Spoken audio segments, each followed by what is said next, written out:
Nous sommes le lundi 23 septembre 2013. Bonjour, bonsoir à tous et bonne semaine. Bienvenue dans ce journal Pulsation, l'essentiel de l'actualité de la journée. L'actualité, justement, l'Organisation des États américains devrait dépêcher sous peu une mission en Haïti pour superviser la préparation et la tenue d'élections dans le pays, annonce l'ambassadeur auprès de l'OEA en Haïti, Frédéric Bolduc. Il y a une dizaine de jours, le président Michel Martelly a invité l'organisation hémisphérique à envoyer une mission en Haïti pour évaluer la faisabilité des élections. Le projet de loi électoral devrait être soumis ce mardi au bureau du Sénat, a annoncé le sénateur Franky Exius, membre de la commission chargée d'analyser le document. Le directeur général de la PNH est attendu ce mardi 24 septembre au Sénat. L'invitation de la commission Justice et Sécurité du Grand Corps, Godson Norellus, devra s'expliquer notamment sur la dispersion des manifestations et sit-ins de l'opposition par des agents spécialisés de la PNH. Dans l'international, c'est un triomphe. Dimanche, Angela Merkel a remporté une large victoire aux élections législatives allemandes avec plus de 42% des voix. Son parti chrétien-démocrate réalise son meilleur score depuis 1990. À 59 ans, Angela Merkel a confirmé son statut de femme la plus puissante du monde en devenant le premier dirigeant européen d'un grand pays à être reconduit depuis la crise financière et monétaire qui a secoué l'Union européenne. Les chrétiens pakistanais sont en colère au lendemain d'un carnage à la sortie de la messe qui a fait au moins 80 morts et plus de 150 blessés. Des manifestations ont eu lieu dans plusieurs villes du pays. En sport, la sélection haïtienne féminine U17 a infligé une raclée historique de 22-0 aux îles Vierges américaines dimanche au stade Sylvio 14 lors de la deuxième journée de l'avant-dernière phase des éliminatoires de la Coupe du Monde FIFA Costa Rica 2014. Voilà, mesdames et messieurs, pour le menu du journal.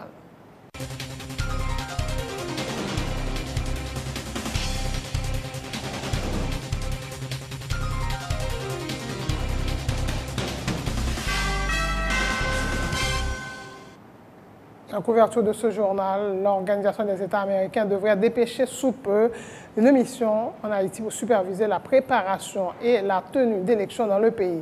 L'OEA est prête à déployer une mission à long terme en Haïti pour assister les autorités depuis l'enregistrement des électeurs, la mise à jour de la liste électorale jusqu'à la tabulation des votes, a indiqué l'ambassadeur auprès de l'OEA en Haïti, le Canadien Frédéric Bolduc à l'AFP. L'objectif est de venir en mission d'observation pour apporter une assistance technique et faire des recommandations, a-t-il dit, soulignant qu'une date soit retenue tout d'abord pour le scrutin. Lors de la visite en Haïti du secrétaire général adjoint de l'OEA, Albert Randim, le 10 septembre dernier, le président Michel Martelly avait invité l'organisation à envoyer une mission en Haïti pour évaluer la faisabilité des élections. La demande du chef de l'État a été très mal accueillie par l'opposition et des organisations de la société civile. Le sénateur Edwin Zeni, proche du président Michel Martelly, banalise la démarche de certains de ses collègues auprès des élus du Black Caucus aux États-Unis, accusant le chef de l'État de vouloir dissoudre le Parlement en janvier 2014. Les membres du Black Caucus sont assez intelligents pour comprendre qu'il s'agit là d'une démarche d'opposants qui veulent discréditer le chef de l'État. Edwin Zeni rappelle que ce sont eux-mêmes, les parlementaires, et non le président Martelly, qui avaient voté la loi électorale de 2008 et qui fixait à janvier 2014 la fin des mandats des sénateurs concernés. Ah bah même je lâche le dossier sur moi, pour venir après. Mais maintenant justice moi, pour venir après, pour venir après, moi démissionner. Si venir à une preuve que le dossier était dans tout ça, je là me démissionner. Ok, sénateur, pour même démarche pour les groupes, on va aboutir à rien. Bon, parce que Black Caucus ça tout, il y a mon Haïti, il y a les oreilles d'Haïti, il connaît que c'est opposition politique qui parle, l'opposition politique pas, j'aime parler pour parler bien. Ouais, donc l'idée c'est pas c'est faire gouvernement faire autre cochu. Ouais, donc craser le gouvernement. Et ça m'a dit tout, c'est que quel que soit le leader dans le pays d'Haïti, quel que soit le niveau intellectuel, il a un seul problème. Il n'a pas qu'à accepter les 5 ans au président d'Haïti. Ouais, c'est ça que nous pouvons entendre nous pour nous connaître que le président de la République est élu pour 5 ans. C'est ça qui fait que l'article qui est dans la Constitution et qui est dans la loi électorale 2008, eh bien, c'est garant de bonne marche institutionnelle. Eh bien, on y a là, dans le côté privé, c'est crise politique liée. Au fond, l'article, c'est voter, pas le président qui fait voter. C'est voter à fort pour réguler, soi-disant, tout mandat sénateur pour payer, et puis pour réguler encore. C'est pas le président dit. Ou pour collègue aller. Non, mais moi pour négociation. Pas pour aucun collègue aller, pour négociation politique. Avant de demander au président pour négocier pour les 10 sénateurs. Et ça aurait été plus au niveau de l'État, où Chita on négocie avec le président de le gouvernement. Le président peut et veut négocier. Ça est deuxième ultime. L'analyse du projet de loi électorale est à sa phase terminale au Sénat de la République. Le texte devrait être soumis ce mardi à l'appréciation des pairs conscrits. Ce sera indiqué le sénateur Pierre Franqui, ex-sius, membre de la dite commission. Comme annoncé, le texte a été modifié. L'article 3.1, par exemple, portant sur le maintien de la direction générale du Conseil électoral. Le rapport presque fini. Ça fait une garantie pour me dire que le rapport fini. Comme nous n'avons pas aussi un rapport, ça fait fini parce que les rapports finis net, il faut regarder toutes petites touches pour nous éviter toute erreur dans le rapport. Mais là, si vous regardez bien, tous les sénateurs qui manquent de commission, experts déjà là, c'est travail, nous allons finir le travail pour nous finir dans la conclusion du rapport, pour nous porter signature avant la journée à finir, ou demain si Dieu veut, nous déposer le rapport devant le bureau. Vous parlez de modifications, est-ce que toute modification faite, article 3.1? Toute modification portée dans. Toute modification qui doit porter, parce que je te dis nous ça déjà, loi, ce n'est pas 2 articles seulement qui te fait actualité. Loi a commencé depuis dans visa, juste dans disposition finale. Donc nous analysons la loi depuis dans visa. Et toute anomalie nous, qui doit être corrigée, qui n'est pas conforme à la Constitution, nous portons que. Combien d'articles comme ça nous touchent l'anomalie là-dedans? Il y a plusieurs, je ne sais pas, mais il y a plusieurs amendements qui nous ont voté. Je pense qu'il y a plus qu'une douzaine d'articles qui nous ont amendé. Par contre, ce qui ça pour me faire compromis, c'est la Constitution qui établit, Jean-Paul loi a voté. Donc, toute loi pour nous voter, c'est ça que loi regarde dans le visa. Premier visa, il fait rappel à un CD article dans la Constitution. Donc, si nous avons voté loi, il faut que la loi conforme à la Constitution. Donc, si nous allons mettre, nous allons faire plaisir pour nous faire compromis, c'est comme si c'est toute institution à place, parce que la Constitution parlait de toute institution, mais comment elle doit fonctionner. Or, il parlait d'institutions indépendantes, CEPA sont institutions indépendantes. Donc, nous-mêmes, nous avons voté l'article là selon la Constitution. Dans exactement une semaine, ce sera l'ouverture d'une nouvelle année fiscale et probablement la loi de finances ne sera pas adoptée dans les mêmes termes par les 2 branches du Parlement. Le document reçu de la Chambre des députés a été modifié et le texte sera soumis au vote des sénateurs ce mardi. Le président de la commission finances du Sénat, Jocelyn Privert, souligne la nécessité que les députés actuellement en vacances soient convoqués à l'extraordinaire pour éviter une reconduction du budget de l'exercice précédent en attendant l'adoption d'une nouvelle loi de finances dans les mêmes termes par les 2 branches du pouvoir législatif. Le parlementaire estime que le gouvernement n'a aucun intérêt à adopter le texte initial avec les modifications de la Chambre basse. Rappelons que le vote de la loi de finances tel qu'il était intervenu à la Chambre des députés avait soulevé pas mal de controverses. Depuis le 4 septembre, la commission était déjà rédigé rapport qui est prêt pour te soumettre à l'Assemblée des sénateurs. Déposé par devant le bureau. Déposé par devant le bureau. Malheureusement, et le jeudi 5 septembre, 4 septembre, 5 septembre, si mémoire bonne, tu as gagné une séance qui était prévue pour nous voter budget. Le quorum était fragile, on était seulement 16. Il y a un sénateur qui est déplacé, qui fait que le quorum n'a été infirmé et à ce jour-là, le texte n'a pas été voté. Nous programmons pour séance demain mardi 24 là, que l'Assemblée des sénateurs prononce sur le rapport de la commission et prend une décision sur le budget. La commission sénatoriale a recommandé à l'Assemblée des sénateurs que ces dispositions relatives aux ressources ne soient pas votées. Nous recommandons pour rejeter les dispositions concernées et le relèvement des tables de certains droits. nous demander pour rejeter et certaines nouvelles impositions qui sont instituées par la loi telles qu'un impôt sur la nue propriété. Donc, fort de ces recommandations, qui concernent le total douanier, mais nous estimons au niveau de la commission, puisqu'on a apporté tous les amendements qui étaient nécessaires, la commission a recommandé que le budget soit voté. Est-ce que le projet budget ça l'a pris d'après pour un nouvel exercice fiscal? Et la loi de finances doit entrer en vigueur le 1er octobre. Donc, évidemment que le Sénat va apporter des modifications. Avec de telles modifications, ça impliquait que le texte doit retourner à la Chambre des députés pour un nouveau vote. Cela sous-entend aussi que la Chambre des députés doit être convoquée à l'extraordinaire, puisque la Chambre étant partie en vacances depuis le 9 septembre dernier. Mais la Constitution prévoit tous des mécanismes au cas où le budget n'a pas été voté avant le 30 septembre, le budget de l'exercice précédent est automatiquement reconduit. C'est évident, c'est peut-être le cas. Même quoi que me dit dans plusieurs stations déjà, le gouvernement n'a aucun intérêt pour lui adopter le texte initial lié Jean Thévoïl.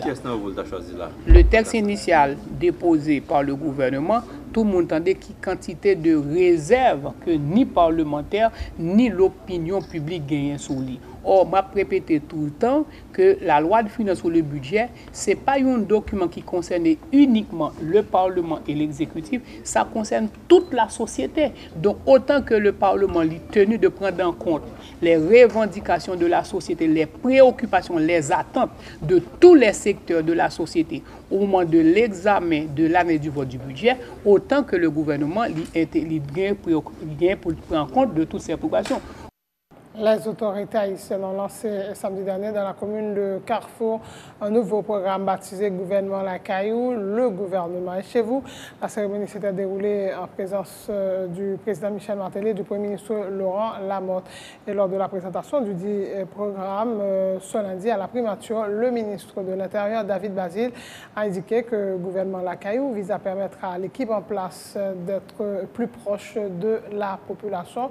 Ce sont, a-t-il dit, les citoyens qui identifient les problèmes de leur communauté, permettant ainsi aux autorités d'être plus efficaces dans la mise en œuvre de stratégies visant à améliorer leurs conditions de vie. Il y a 200 mamans qui bénéficient de petits mamans chéris déjà en dedans Carrefour. C'est vrai?